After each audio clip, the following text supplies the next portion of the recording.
Hi friends, இன்றைக்கி என்ன வீடியோன்னு பார்க்குறதுக்கு முன்னாடி நம்ம சேனலை சப்ஸ்கிரைப் பண்ணிவிடுங்க, பெல் பட்டனை கிளிக் பண்ணிவிடுங்க, நம்ம சேனலை ஷேர் பண்ணுங்கள். வாங்க வீடியோக்குள்ளே போகலாம். இன்றைக்கி வெஜிடபிள் பிரியாணி தான் செய்ய போகிறேன். அதுக்கு வீடியோ எடுக்கிறதுக்கு முன்னாடி இந்த களி எல்லாம் இஞ்சி பூண்டு பேஸ்ட்லாம் நம்ம போட்டு வதக்கோம்ல, அதெல்லாம் வதக்கிட்டேன். நம்ம வெஜிடபிள் ரைஸ்க்கு என்னென்ன போட போகிறோம்னா, இப்போ உருளைக்கிழங்கு, பீன்ஸ், அப்புறம் கொண்டைக்கடலை, மீன் மேக்கர் அதை போட்டு தான் நம்ம இன்றைக்கி வெஜிடபிள் பிரியாணி செய்ய போகிறோம். எப்படி செய்யறதுன்னு பார்க்கலாம் வாங்க. சுண்டல் நம்ம போட்டுக்கலாம். போட்டுட்டு நல்லா கிளறி விட்டுக்கலாம்.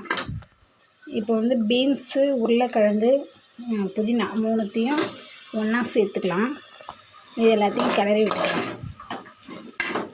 இப்போ மீன் மேக்கரை நல்லா பிழிஞ்சு அதெல்லாம் நம்ம போட்டுக்கலாம்.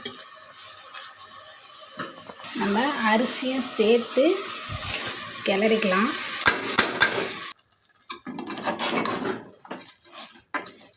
நம்ம வெஜிடபிள் பிரியாணி செய்கிறதுக்கு மிளகாத்தூள் சிக்கன் பொடி, சாம்பார் பொடி, கரம் மசாலா, மட்டன் பொடி, காரப்பொடி, இது 5 தான் நான் சேர்த்துருக்கேன். அப்புறம் கொஞ்சம் ஆச்சி மிளகாத்தூளும் சேர்த்துருவேன். அப்போ தான் டேஸ்ட்டு நல்லா சூப்பராக இருக்கும்.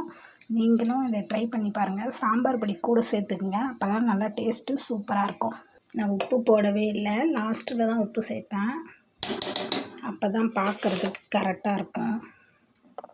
இப்போ நம்ம விசில் போட்டுடலாம்.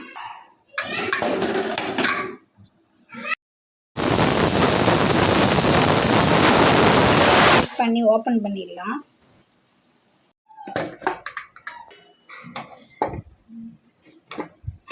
இங்கே பாருங்கள், செம்மையாக உதிரியாக வந்திருக்கு சாதம். நீங்களும் ட்ரை பண்ணி பாருங்கள். பாய்.